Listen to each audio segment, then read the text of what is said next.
그 서머나 교회가 참 곤란스럽고 어려움의 문제가 있었지만 주님께서 실제는 너희들이 부요하다라는 말씀을 드렸고요. 오늘은 이제 이 서머나 교회가 당시에 받았던 그 환난과 고난, 또 그것을 이겨낸 그 모습에 이 서머나 교회에 관한 말씀으로 함께 은혜를 나누고자 합니다. 오늘 성경에 보면 이 서머나 교회에 향하신 그 주님의 말씀은 가까운 장래에 얼마 있지 않아서 너희들이 마귀가 너희들을 핍박할 것이다 라고 예고하고 있습니다.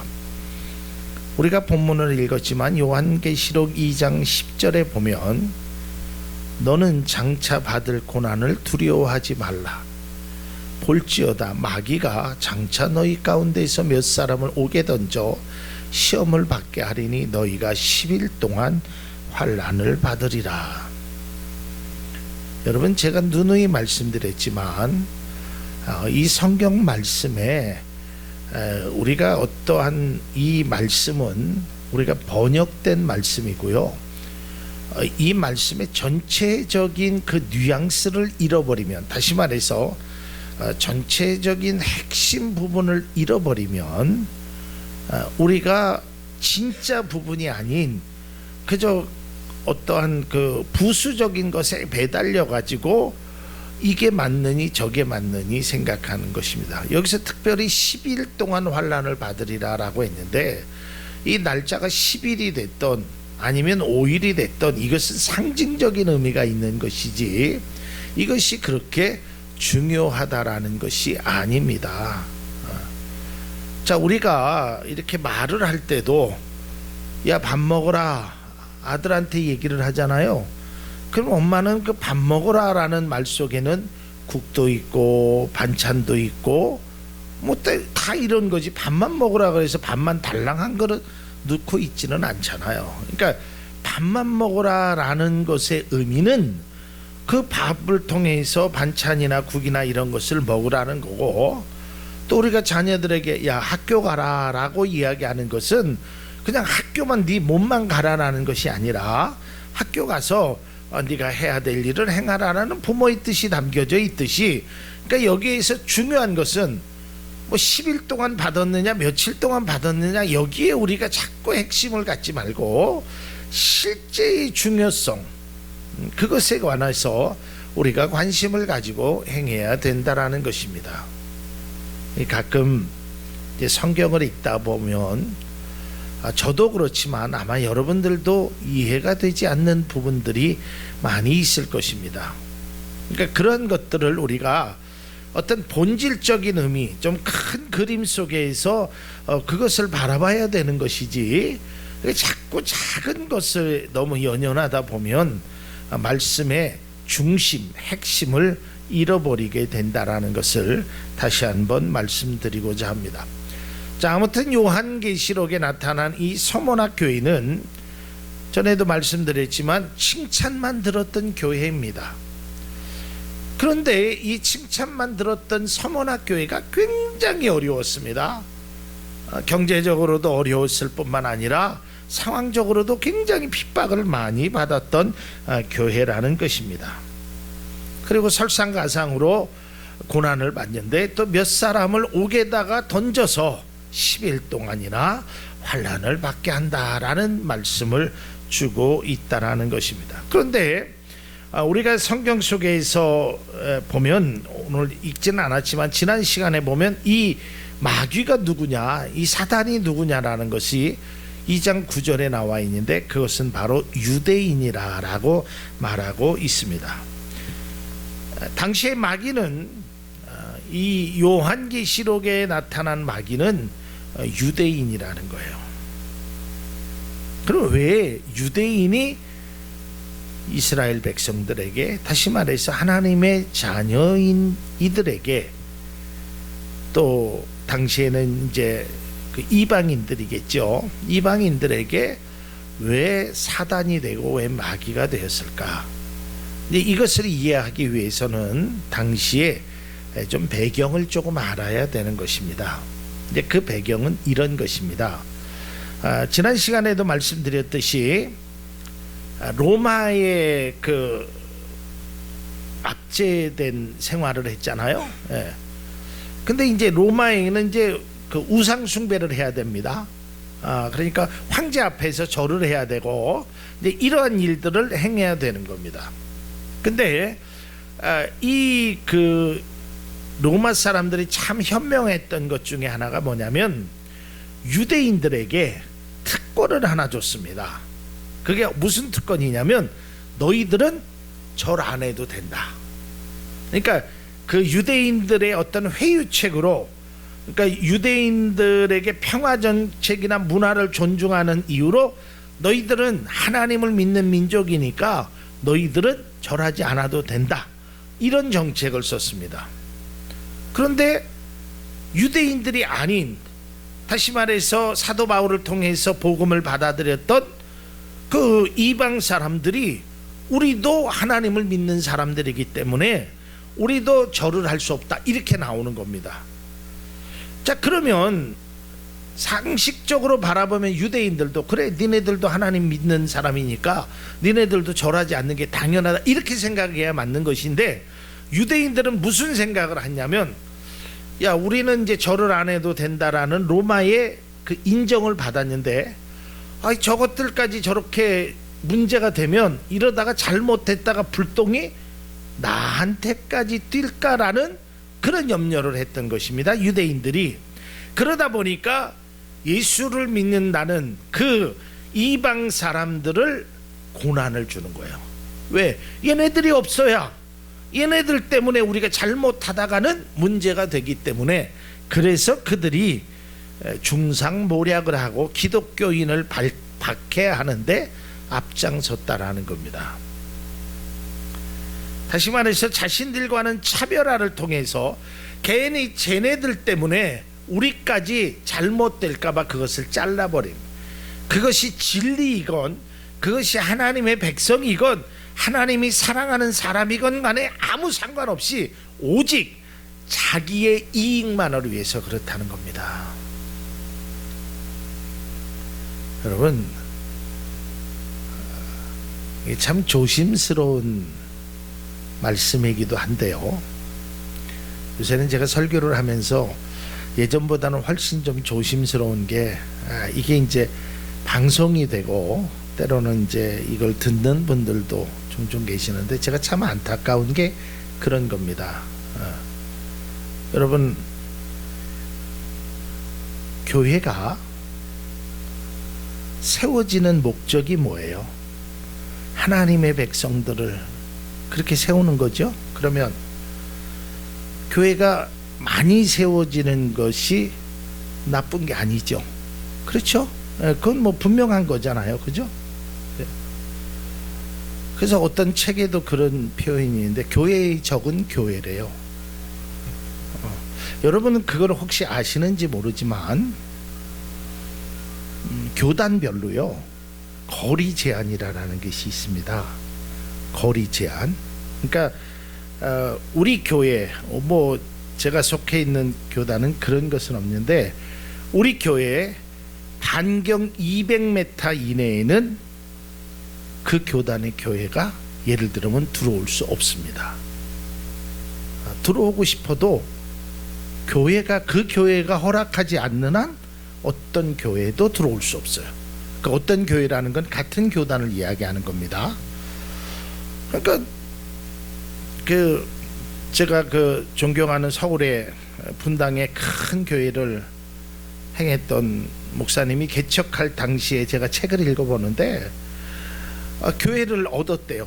다 이제 얻고 계약까지 하고 이제 리모델링을 하려고 준비하는데 전화를 받아보니까, 나 어느 교회 목사입니다 그러더래요. 예, 목사님. 그런데 그 목사님이 하시는 말씀이, 목사님, 이 목사님 여기에는 교회에 들어올 수 없습니다 그러더래요. 계약까지 다 했는데, 물론 가계약금을 내고. 아니, 목사님 무슨 말씀입니까? 여기에는 우리 교회하고 너무 가까워서 들어올 수 없다라는 거예요. 그 목사님한테 찾아가서 사정을 했대요. 목사님, 이거 계약도 했는데 이 조금 넓은 마음으로 안 된다는 거예요. 그래서 십자가도 안 세우겠습니다. 십자가도 안 세우고 교회 간판도 안 쓰겠습니다. 딱 그런 얘기를 해도 결국 그 목사님이 반대해서 계약금을 다 띄고 결국 그 장소를 얻지 못하고 결국 학교 강당으로 들어갔다는 이야기를 들었습니다. 하나님이 보시면 어떨까? 뭐 교회가 들어오는 것을 반대하는 이유가 여러 가지 있겠지만 이거는 좀 우리가 하나님 편에 보면 마치 유대인들이 기독교인을 박해하는데 앞잡이가 되었던 것 같은 그런 느낌을 받게 됩니다. 이건 우리가 굉장히 지양해야 할 일입니다. 뭐 우리 교회가 있고 그 옆에 교회가 있으면 어때요? 물론 한 건물에 뭐 2층에도 교회가 있고 3층에도 교회가 있으면 이게 뭐 다른 측면보다는 좀 덕은 안 돼요. 이제 그런 면에서는 나중 들어가는 사람이 그거를 양보해야 되지만 뭐 100m 떨어져 있고 뭐 건물 한 2개 사이에 그런 것이 있다고 그것을 반대하는 것은 바람직한 모습이 아니라는 거예요. 뭘 얘기하느냐? 내 신앙, 내 믿음만 지키려고 다른 사람의 믿음 신앙은 소중한 것으로 생각하지 않는 것은 그것이 바로 마귀가 행하는 일이라고 오늘 성경이 말하고 있다라는 거예요. 그러니까 자기들이 황제에게 우상 숭배하는 것을 면제를 받은 그 면제권을 유지하기 위해서 기독교인이 숭배하지 않는 것, 그것을 박해한다라는 것이 얼마나 잘못된 거냐 말이에요.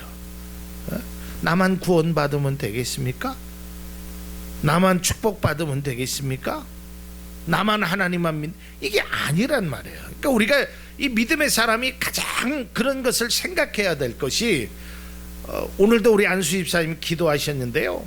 그 생각해야 될 것이 누군가가 내 행동, 내 삶을 보고 있다라는 것을 분명히 알아야 된단 말이에요. 그래서 그 삶을 통해서 예수를 믿는 사람이 나오고 그 삶을 통해서 하나님의 백성이 나오면 이게 감사해야 될 일이지, 이게 내 것을 유지하기 위해서, 내가 가진 것을 유지하기 위해서 다른 사람을 혹시 미워하거나 다른 사람의 신앙을 방해하는 일은 이것이 바로 마귀가 행하는 일이라고 성경은 말하고 있다라는 것입니다. 때로는요, 세상의 사람들이 자기의 어떤, 그러니까 주도권 내지는 자신의 어떤 이득을 위해서는 다른 것들을 가차없이 이렇게 배척하는 일들이 많이 있다라는 것입니다. 그러나 주님은 그런 말씀을 단 한 번도 하지 아니하시고 오히려 오리를 가자고 하면 십리를 가라, 그 사람을 더 도와줄 것을 말하고 있다라는 것을 성경은 분명히 기록하고 있습니다. 저는 첫 번째로 우리가 요한계시록의 이 서문화 교회를 통해서 그들이 부요한 교회라 그랬고, 오늘 성경 속에서 그들이 고난을 받았는데 우리가 생각해야 될 것은 이 고난을 받는 그 근원지가 하나님을 믿는 유대인들이라는 것에서 출발했다라는 것이 매우 마음이 아프다는 것입니다. 그러니까 내 자녀 소중하지요. 내 부모 귀하지요. 내 가족 아주 생명만큼 귀한 존재. 그러나 내 것만 중요한 것이 아닙니다. 내 가족만 중요한 것이 아니고 다른 사람의 가족도 중요하다라는 것을 우리는 알아야 한다라는 것입니다. 내 교회만 중요한 것이 아니라 하나님의 교회가 중요하다라는 것을 알아야 됩니다. 내 믿음만 중요한 것이 아니라 하나님을 믿는 믿음의 그 성도가 중요하다라는 걸 알아야 돼. 그래서 저는 이 말씀을 준비하는 가운데 혹여라도 우리가 유대인들처럼 오늘 성경에 나와 있는 마귀가 하는 짓을 행하면 그것은 잘못된 믿음이고 잘못된 교회의 모습이 된다라고 생각되어지는 것입니다.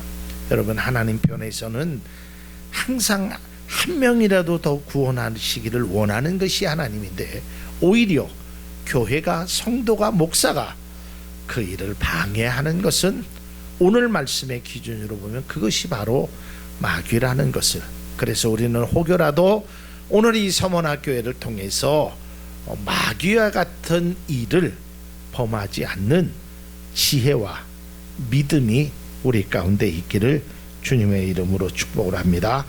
자, 이제 이 서문학교회에게 주님이 말씀하시는데, 이제 고난에 관해서 말씀합니다. 이미 예고된 고난입니다. 그 고난 가운데에서 주님이 말씀하신 내용이 두 가지가 있습니다. 그 첫 번째로는 고난 당할 것을 전혀 두려워하지 말라라는 것입니다. 앞서 우리가 성경 10절의 말씀을 보았지만 내가 고난을 당할 것이다 라고 말하고 있습니다. 그러나 그 고난 속에서 고난은 당하는데 두려워하지 말라라는 겁니다. 왜냐하면 신실하신 하나님이 너와 함께 하기 때문이라는 것을 말씀하고 있습니다. 그러니까 이 말씀의 핵심은 네가 고난을 당한다, 이게 핵심이 아니라 두려워하지 말라라는 겁니다. 걱정하지 말라라는 것입니다. 그래서 예수님께서 요한복음 16장 33절에 이렇게 기록합니다. 내가 이것을 너희에게 말한 것은 너희가 내 안에서 평화를 얻게 하려는 것이다. 너희는 세상에서 환난을 당할 것이다. 그러나 용기를 내어라. 내가 세상을 이겼다. 왜 용기를 내요? 내가 함께 하니까. 두려워하지 말라라는 겁니다. 걱정하지 말라라는 것입니다. 로마서 8장 35절에 아주 이 말씀은 그리스도인들에게 귀한 말씀입니다. 누가 우리를 그리스도 사랑에서 끊을 수 있겠습니까? 환난입니까? 곤고입니까? 박해입니까? 굶주림입니까? 헐벗음입니까? 위험입니까? 또는 칼입니까? 그러면서 계속적으로 이 성경은 말하기를 누구라도 우리를 그리스도의 사랑에서 끊을 자는 아무도 없다 그랬어요. 그러니까 너희들은 두려워하지 말라라는 겁니다. 정말 우리가 믿음 가운데 주님만을 바라보고 진정으로 사랑하는 그 서문학교회에게 행하신 말씀, 용기를 내어라. 반드시 그 고난을 이길 수 있다라는 것입니다. 또한 여기서 우리가 믿는 것이 있습니다. 이 고난이 영원히 지속되지 아니하리라는 것을. 여러분들도 그 고난 중에 또 위로가 되는 많은 말씀을 아는데, 제 인생에서 보면 그 솔로몬인가 다윗의 반지에 이 새겨진 글이라고 그러네요. 그 솔로몬의 반지, 그러니까 지혜의 반지겠죠. 이게 성경 속에서 나와 있는. 어떤 그 교수님이 물어봤습니다. 여러분, 여기 솔로몬과 지혜의 반지 속에는 무슨 글이 써 있을까요? 그랬더니 어떤 사람이 탁 손들더니 결혼기념일이라고 써 있습니다. 아닙니다. 그랬더니 어떤 사람이 진짜 씩씩하게 손을 들더니 24K라고 써 있습니다. 그러더래요. 그 반지에 이렇게 써 있답니다. 이 또한 지나가리라. 저도 고난 받아봤는데 난 그게 끝인 줄 알았어요. 근데 지나가더라고요. 그 어려운 순간들이 지나가더라고. 이 세상의 사람들도 그냥 이 또한 지나가리라는 막연한 생각 속에 가지고 있는데, 우리는 믿음을 가진 사람 아닙니까? 하나님의 자녀 아니에요? 하나님이 함께 하신다고 말씀하지 않았어요? 여러분의 고난이 이 또한 지나가는, 그래서 제가 늘 하는 말 중에서 여러분의 고난이 추억이 되고 축복이 되기를 주님의 이름으로 기원합니다. 예전에는 그랬지. 야, 진짜 힘들었지. 요새는 그런 얘기를 여러분들이 별로 안 하세요. 우리 교회가 지금 이사 온 지 5, 6, 7, 8 거의 한 5개월쯤 되니까. 근데 처음에 우리가 여기 교회 이사 와가지고 다 했던 얘기가 뭐예요? 야, 그 밥상 맨날 끄시고 의자 끄 옮기고, 야 그때는 그랬지. 지금은 뭐 예배 시간에 의자를 뭐, 근데 나중에 이제 조금 더 좋은 교회, 좋은 환경 속에 가보면, 야 그때는 2층에 그 뜨거운 뼈 안에서, 야 그때는 그랬지. 여러분, 우리가 혹시 고난 당한 것이 있다면 믿음으로 이 또한 지나간다라는 믿음을 통해서 하나님이 함께 하심으로 나중에 이 고난이 추억이 될 수 있기를 바랍니다. 성경에 기록되어 있는 대로 여러분의 흘린 눈물만큼 기쁨의 웃음이 되기를 주님의 이름으로 축복을 드립니다. 그 다음에 이제 두 번째, 이제 오늘 말씀을 통해서 보면 죽을 때까지 충성하라라는 것입니다. 죽을 때까지 충성해라. 여러분, 여기에서 그 죽을 때까지 충성하라라는 그 말의 그 뉘앙스의 그 어떤 핵심을 알아야 되는 것은 끝까지 하라라는 겁니다. 변함없이 하라라는 것을 말하고 있다라는 것입니다. 여러분, 우리는 사람에게 충성하는 것이 아니라 하나님께 충성하는 그리스도인이 되어야 될 줄로 믿습니다.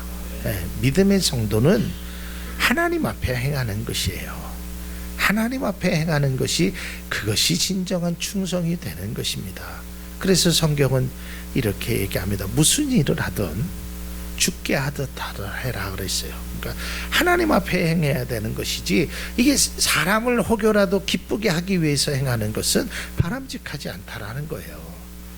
여러분들이 사람에게 행하는 것은 부모에게 효도하는 것입니다.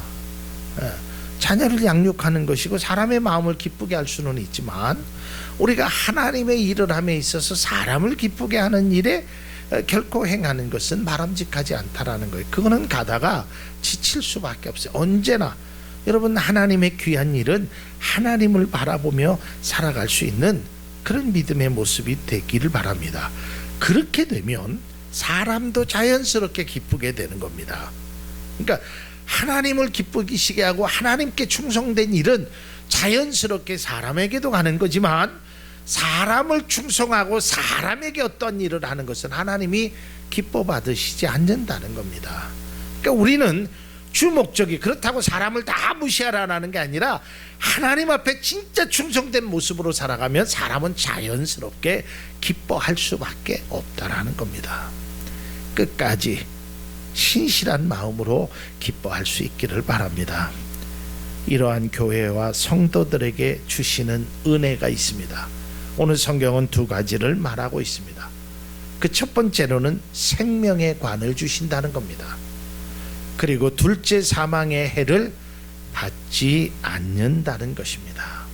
여러분에게는 때로는 고난이 있지만 그 고난을 이겨내므로 생명의 관을, 둘째 사망의 해를 받지 아니하는 귀한 은혜가 여러분의 가운데 있기를 바랍니다.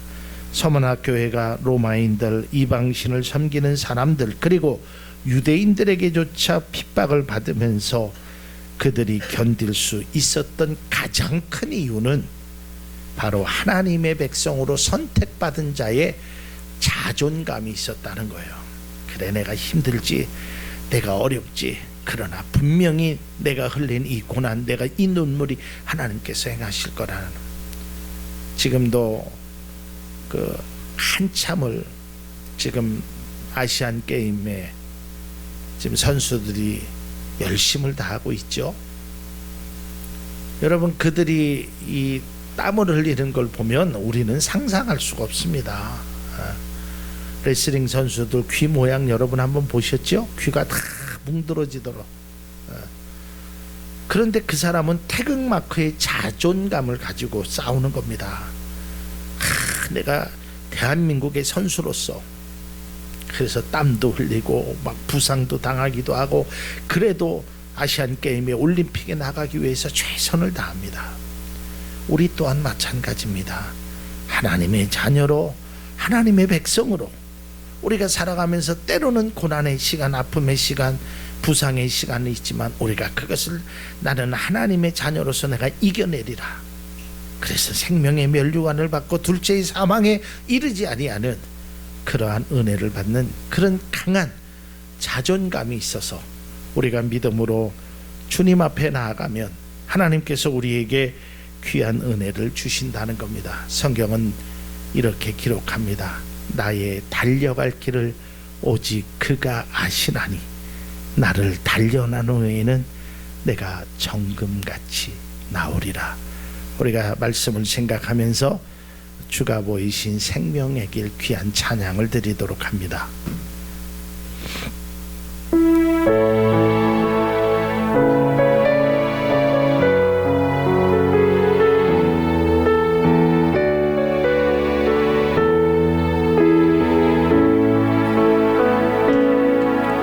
주가 보이신 생명의 길 나 주님과 함께 상한 마음을 들이며 주님 앞에 나가리.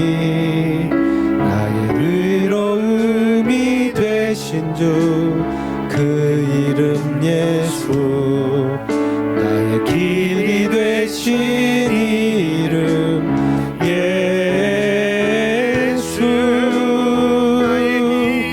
나의 길 오직 그가 하시나니 나를 단련하신 후에 내가 정금같이 나오리라. 주가 보이신 생명의 길 나 주님과 함께 상한 마음을 들이며 주님 앞에 나가리.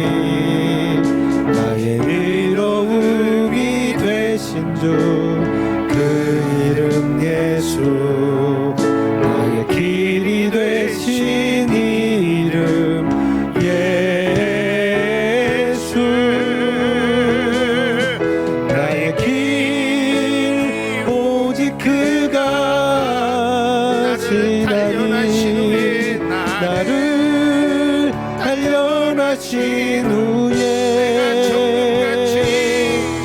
내가 정금같이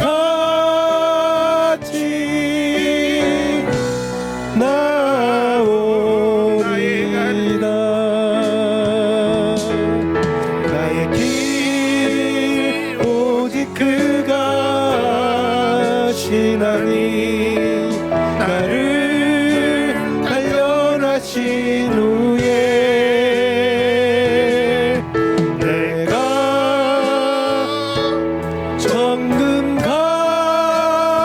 정금같이 나오리라. 다시 한번 믿음으로 합니다. 나의 가는 길, 나의 길 오직 그가 하시나니 나를 단련하신 후에 내가 정금같이 나오리라. 다시 한번 고백합니다. 나의 길 오직 그가 하시나니 나를 단련하신 후에 내가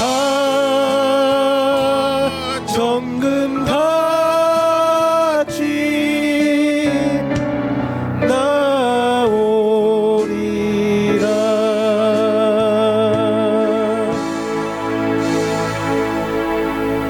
오늘 말씀처럼 너희들이 해를 당할지라도 두려워하지 말아라. 하나님은 우리의 가는 길을 아시고 우리의 삶의 여정 속에서 함께 하시며 하나님의 은혜로 하나님의 사랑으로 내가 비록 지금은 힘들고 어렵지만 하나님 이 고난이 이 아픔이, 이 슬픔이, 이 고통이, 이 눈물이 하나님이 결코 나의 삶에 영원히 머무르지 않음을 믿습니다. 하나님의 은혜로 다 지나가게 하시고 나중에는 그 눈물과 눈물이 고통이 기쁨의 감격의 웃음이 될 수 있는 은혜를 주님 허락하여 주옵소서. 오늘 말씀을 통하여 이 서문학교회가 받는 그 고난이 얼마나 힘들고 얼마나 괴로웠는지는 하나님 말씀에 익히 나온 것처럼 잘 압니다. 하나님, 그러나 그들이 이길 수 있었던 것은 오직 주님은 아시니, 주님이 우리를 단련하신 후에는 내가 정금같이 사용되는 귀한 은혜가 이루어졌던 것처럼 이 시간에 예배드리는 사랑하는 귀한 백성들에게도 이러한 은혜와 이러한 축복이 넘쳐날 수 있도록 주님 인도하여 주옵소서. 예수님 이름으로 기도드립니다. 아멘.